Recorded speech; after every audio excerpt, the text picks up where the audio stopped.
ಮಹಾನಟಿ ನನಗೆ ಕೊಟ್ಟಿದ್ದು ಸಿನಿಮಾ ಕನಸೆ. ಅದನ್ನೇ ಮಾಡಬೇಕಂತ ಇದ್ದಿದ್ದು. ಸೂಪರ್ ನ್ಯಾಚುರಲ್ಲು, ಹಾರರ್, ಥ್ರಿಲ್ಲರ್ ಆ ಥರ ಒಂದು ಕಾನ್ಸೆಪ್ಟ್ ಇತ್ತು. And within 1 week of giving my look test I was shooting. The team you choose, project is one thing very important. The team you choose, the people you work with are equally important. ಅವ್ರಿಗೆ acting ಇಂತ ಜಾಸ್ತಿ ಮುಗಿಸ್ಬೇಕು ಅನ್ನೋದು ಒಂದು ಸ್ವಲ್ಪ concentration ಹೋಗುತ್ತೆ. ನಾನು audience ಅಲ್ವಾ, ಟಿವಿ ನೋಡ್ತೀನಿ, ನಾನು ನೋಡ್ತೀನಲ್ವಾ. ಸೊ ನನಗೂ ಅನ್ಸುತ್ತೆ ಏನಕ್ಕೆ ಇನ್ನೂ ನಮ್ಮ ಅಮ್ಮ ಅಜ್ಜಿ ಕಾಲದೇ ತೋರಿಸ್ತಾರೆ ಅಂತ.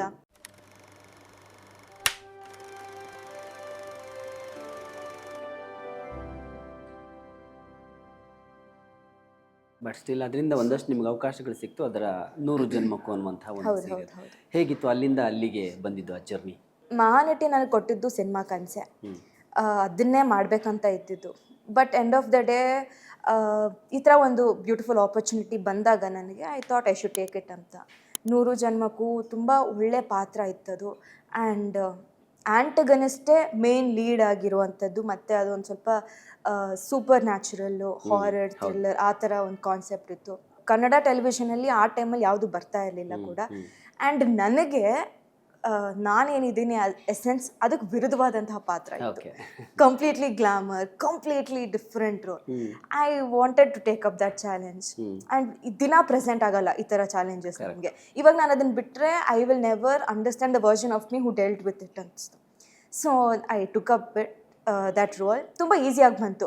ಮಹಾನಟಿ ಮುಂಚೆ ನಾನು ಒಂದು ಪಾತ್ರಕ್ಕೆ ಏನು ಫೈಟ್ ಮಾಡ್ತಿದ್ದೆ ಅದಷ್ಟು ಈಸಿಯಾಗಿ ಬಂತು ಬಿಕಾಸ್ ಆಫ್ ಮಹಾನಟಿ. ನನಗೆ ಬಂದಿದ್ದು ಅಪ್ರೋಚ್ ಕೂಡ ಅಷ್ಟೇ ಚೆನ್ನಾಗಿ ಬಂತು. And within 1 week of giving my look test I was shooting. ಅಷ್ಟು ಬೇಗ ಆಗೋಯ್ತು ಅದು ಸ್ಟಾರ್ಟು. 100 ಜನ್ಮಕ್ಕೂ. ಹೌದು. EP ಏನಿದ್ದಾರೆ ಅವ್ರು ನನಗೆ ರೀಚ್ ಔಟ್ ಮಾಡಿದ್ರು. ಆಮೇಲೆ I went first 1 look test ಕೊಟ್ಟೆ. ಆಮೇಲೆ ಕಾಂಬಿನೇಷನ್ ಶೂಟ್ ಮಾಡಿದ್ವಿ. And then we started shooting in Chikkamagaluru ಅದು.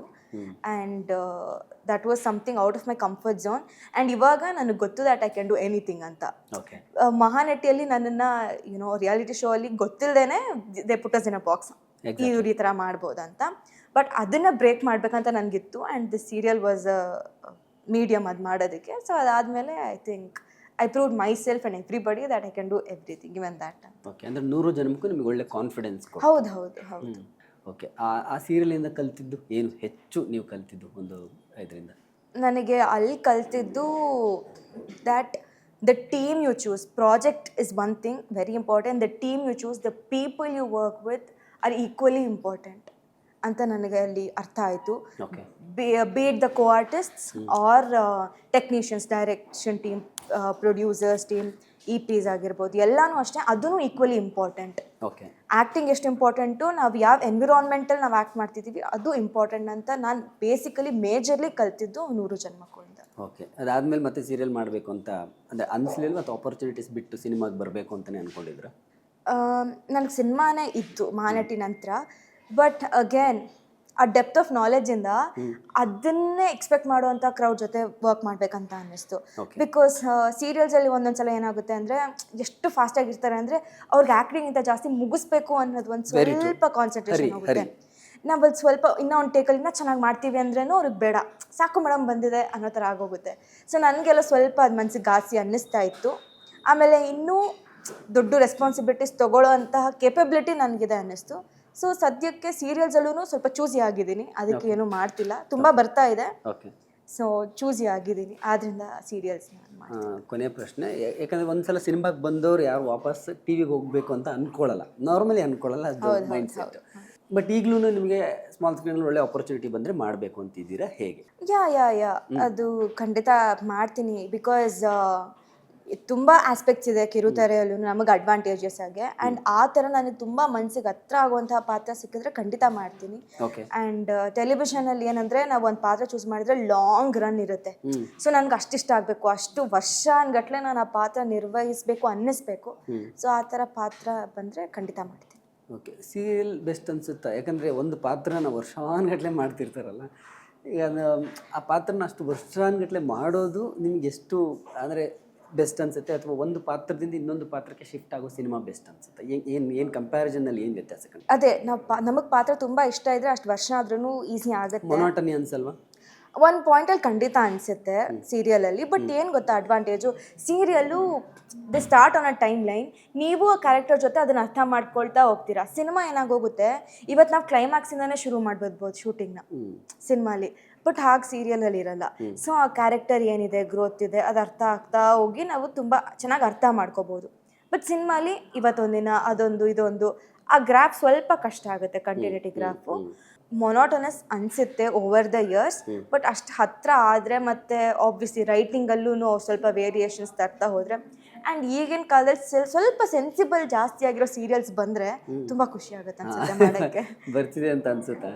ಐ ಥಿಂಕ್ ಯಾವುದಾದ್ರು ಬರ್ತಾ ಇದೆ, ಒಂದಷ್ಟು ಶುರು ಆಗ್ತಾ ಇದೆ.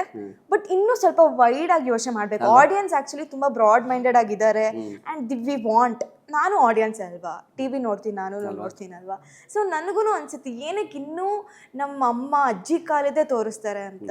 ಇವ್ರ ಆರ್ಗ್ಯುಮೆಂಟ್ ಏನಂದರೆ ನಮ್ಮ ಆಡಿಯನ್ಸ್ ಇರೋದೇ ಆ ವಯಸ್ಸಿನವರು ಮೇಡಮ್ ಅಂತ.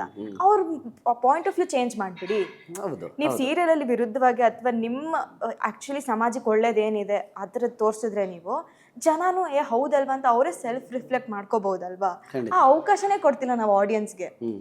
ಇನ್ನು ಪ್ರಾಪರ್ ಎಕ್ಸಾಂಪಲ್ ನಾನು ಕೊಡಬೇಕು. ಫಾರ್ ಎಕ್ಸಾಂಪಲ್ ಒಂದು ಸೀರಿಯಲ್ ನೋಡ್ತಿದ್ದೆ, ಅಲ್ಲಿ ಒಂದು ಹೆಣ್ಮಗು ಗಂಡನ ಮನೇಲಿ ಕಷ್ಟ ಅನ್ಭವಿಸ್ಬಿಟ್ಟು ಬಂದ್ಬಿಟ್ಟಿದೆ. ಇಲ್ಲಿ ಅಮ್ಮ ಹೇಳ್ತಿದ್ದಾರೆ, ಏನೇ ಆದರೂ ನೀನು ಗಂಡನ ಜೊತೆನೇ ಇರಬೇಕು, ಅಲ್ಲೇ ಇರಬೇಕು, ನೀನು ಹಿಂಗೆ ಬರಬಾರ್ದು, ಸಮಾಜದಲ್ಲಿ ಒಳ್ಳೇದಲ್ಲ ಅಂತ ಹೇಳ್ತಾ ಇದ್ದಾರೆ ಈಗ ಬರ್ತಾ ಇರೋ ಸೀರಿಯಲಲ್ಲಿ. ಯಾಕೆ ಇದನ್ನ ಯಾವುದೋ ಹಳ್ಳಿಯಲ್ಲಿ ಇವು ಟಾರ್ಗೆಟ್ ಆಡಿಯನ್ಸ್ ಏನಿದ್ದಾರೆ ಚಾನೆಲ್ಸ್ಗೆ, ಅವ್ರು ಕುತ್ಕೊಂಡು ನೋಡ್ತಿರ್ತಾರಲ್ವಾ, ಅವರು ನೋಡು ಸೀರಿಯಲಲ್ಲಿ ಸಿನಿಮಾ ಐ ಮೀನ್ ಟಿ ವಿಯಲ್ಲೇ ಹಿಂಗೆ ಹೇಳ್ತಿದ್ದಾರೆ, ನೀನು ಹಿಂಗೆ ಮಾಡೋದು ತಪ್ಪು ಅಂತ ಆ ಥರ ಏನಾದರೂ ಇನ್ಸಿಡೆನ್ಸ್ ನಡೆದಿದ್ರೆ ಹಂಗೆ ಹೇಳ್ಬಿಡ್ತಾರೆ. ಅದನ್ನ ನೀವು ವಿರುದ್ಧವಾಗಿ ತೋರಿಸಿ ಟಿ ವಿಯಲ್ಲಿ, ಪರವಾಗಿಲ್ಲಮ್ಮ ನೀನು ಏನೇ ಆದ್ರೂ ನಮ್ಮ ಮನೇಲಿರು, ನಮ್ಮ ಮನೆ ಇದೆ, ನಿನ್ನ ಗಂಡ ಬೇಜಾರು ಮಾಡಿದ್ರೆ ನೀನು ತಡ್ಕೊಳ್ಳೋ ಅವಶ್ಯಕತೆ ಇಲ್ಲ, ಬಾ ನಾನಿದ್ದೀನಿ ಅಂತ ತೋರಿಸಿದ್ರೆ ನೀವು ಟಿ ವಿಯಲ್ಲೇ, ಮನೇಲಿ ಆ ಥರ ಪರಿಸ್ಥಿತಿ ಬಂದಾಗ ಅವರೇ ಅನ್ಕೋಬೋದಲ್ವಾ, ಟಿ ವಿಲಿ ಹಿಂಗೆ ಹೇಳ್ತಾ ಇದ್ದಾರೆ, ಆ ಪಾಯಿಂಟ್ ಆಫ್ ವ್ಯೂ ಅವ್ರಿಗೆ ಕಾಣಿಸುತ್ತೆ ಅಲ್ವಾ. ಸುತ್ತಮುತ್ತ ಇಲ್ಲ ಅಂದ್ರೂ ಟಿ ವಿ ಅನ್ನೋ ಮಾಧ್ಯಮದಿಂದ ಅವ್ರು ಕಲಿತಿದಾರ, ಆ ಥರ ಯೂಸ್ ಮಾಡ್ಬೋದಲ್ವಾ. ನನ್ಗೆ ತುಂಬ ಬೇಜಾರಾಗುತ್ತೆ ಈಗ ಅದು ಬರ್ತಿಲ್ಲ ಅಂತ. ಬಟ್ ನಾಳೆ ನನಗೆ ಆ ಥರ ಸ್ಟೀರಿಯೋಟಿಪಿಕಲ್ ರೋಲ್ ಬಂದು ನಾನು ಒಪ್ಕೊಂಡು ಮಾಡ್ತಿರೋ ದಯವಿಟ್ಟು ಕ್ವೆಶ್ಚನ್ ಮಾಡಬೇಡಿ, ನಾನು ಅಲ್ಲಿಗೆ ಜಸ್ಟಿಫೈ ಮಾಡ್ತಿದ್ದೀನಿ. ಬಟ್ ಆಪರ್ಚುನಿಟೀಸ್ ನನಗೆ ಕೊಡಿ, ನಮಗೆಲ್ಲರಿಗೂ ಕೊಡಿ, ಆ ಥರದೊಂದು ಸೀರಿಯಲ್ ಮಾಡಬೇಕು ಅಂತ. ನಮಗೆಲ್ಲ ಟಿ ವಿ ಸೀರಿಯಲ್ ನೋಡಲ್ಲ ನಾವು, ಬಟ್ ನೋಡ್ತಾ ಇರುವಾಗ ಅನ್ಸೋದು ಜಗತ್ತಲ್ಲಿ ಬೇರೆ ಸಮಸ್ಯೆನೇ ಇಲ್ವಾ, ಅತ್ತೆ ಸೊಸೆ ಬಿಟ್ರೆ ಅಂತ ಅನ್ಸತ್ತಲ್ವಾ. ಸೊ ಆ ಮೊನಾಟನ್ ಅಂದ್ರೆ ಆಡಿಯನ್ಸ್ ನಾ ಮೈಂಡ್ ಸೆಟಿಗೆ ತಂದು ಕೂರಿಸ್ಬಿಟ್ರೆ. ಸೊ ಅದಕ್ಕೆ ಆ ಪ್ರಶ್ನೆ ಕೇಳಿದೆ. ಸೊ ಕೊನೆ ಪ್ರಶ್ನೆ, ಒಂದು ಪಾತ್ರನ ಮಾಡ್ತಾ ಇರುವಾಗ ಡೈಲಿ ನೀವು ಅದೇ ಪಾತ್ರದಲ್ಲಿ ಕಾಣಿಸ್ಕೊಳ್ತಾ ಇರ್ತೀವಿ 1 ವರ್ಷ 2 ವರ್ಷ ಸೀರಿಯಲ್ ಆಗಿ, ನಿಮ್ಮನ್ನು ಆಡಿಯನ್ಸ್ ಹೊರಗಡೆ ನೋಡುವಾಗ ಅಥವಾ ಕುಟುಂಬದವ್ರು ನೋಡುವಾಗ ಆ ಪಾತ್ರ ಜೊತೆ ರೆಗ್ಯುಲರ್ ಆಗಿ ರಿಲೇಟ್ ಮಾಡ್ಕೊಳ್ಳೋವಂಥದ್ದು ಸಿಚುವೇಶನ್ಸ್ಗಳು ಬರುತ್ತಾ? ಈಗ ಮನೆಗೆ ಹೋದಾಗ ನಿಮ್ಮನ್ನ, ಈಗ ನೀವು ಯಾವುದೋ ಪಾತ್ರ ಮಾಡ್ತಿರ್ತೀರಿ, ಮನೆಗೆ ಹೋದಾಗಲೂ ನಿಮ್ಮನ್ನು ಅದೇ ಪಾತ್ರದ ಜೊತೆಯಲ್ಲಿ ರಿಲೇಟ್ ಮಾಡ್ಕೊಳ್ಳೋವಂಥದ್ದು. ಅಂದರೆ ಮನೇಲಿ ಮಾಡ್ತಾರೋ ಇಲ್ವ, ನಾನು ತುಂಬ ರಿಲೇಟಬಲ್ ಆಗ್ಬಿಡ್ತೀನಿ. ಒಂದು ಪಾತ್ರ ಮಾಡ್ತಿದ್ದೀನಿ, ಸ್ನೇಹ ಅನ್ನೋ ಪಾತ್ರ, ಅಂದರೆ ಸ್ನೇಹ ಥರನೇ ಮಾಡ್ತಾಯಿದ್ದೀನಿ ನಾನು ಇದನ್ನು ಅಂತ ನನಗೆ ಅನಿಸುತ್ತೆ. ಕಾಮಿನಿ ಅನ್ನೋ ಒಂದು ರೋಲ್ ಮಾಡ್ತೀನಿ ಅಂದರೆ ಕಾಮಿನಿ ಥರನೇ ಮಾಡ್ತಿದ್ದೀನಿ ಅಂತ ಅನಿಸುತ್ತೆ. ಆ್ಯಂಡ್ ಜನನೂ ಅಷ್ಟೇ ಆಬ್ವಿಯಸ್ಲಿ ನಮ್ಮನ್ನು ಆ ಪಾತ್ರದಿಂದ ರೆಕಗ್ನೈಸ್ ಮಾಡ್ತಾರೆ. ಆ್ಯಂಡ್ ನಾನು ಬಿಹೇವಿಯರ್ ಕೂಡ ಒಂದೊಂದ್ಸಲ ಚೇಂಜ್ ಆಗೋಗಿರುತ್ತೆ ಆ ಪಾತ್ರದ ಥರ. ಸೊ ಅದಕ್ಕೆ ನೋಡ್ಕೊಂಡು ಚೂಸ್ ಮಾಡಬೇಕಂತ ಕಲ್ತಿದ್ದೀನಿ ನಾನು. ಆ್ಯಂಡ್ ಮನೇಲೂ ಹೇಳ್ತಾರೆ, ನೀನು ಆ ಥರನೇ ಆಡ್ತಾ ಇದೆಯಾ, ನೀನು ಆ ಥರನೇ ಮಾಡ್ತಾ ಇದೆಯಾ ಅಂತ. ಏನು ಮಾಡೋಕ್ಕಾಗಲ್ಲ, ಡೈಲಿ ಮಾಡ್ತಾ ಇರ್ತೀವಿ ಅಲ್ವಾ. Correct. Okay, thank you. Thank you.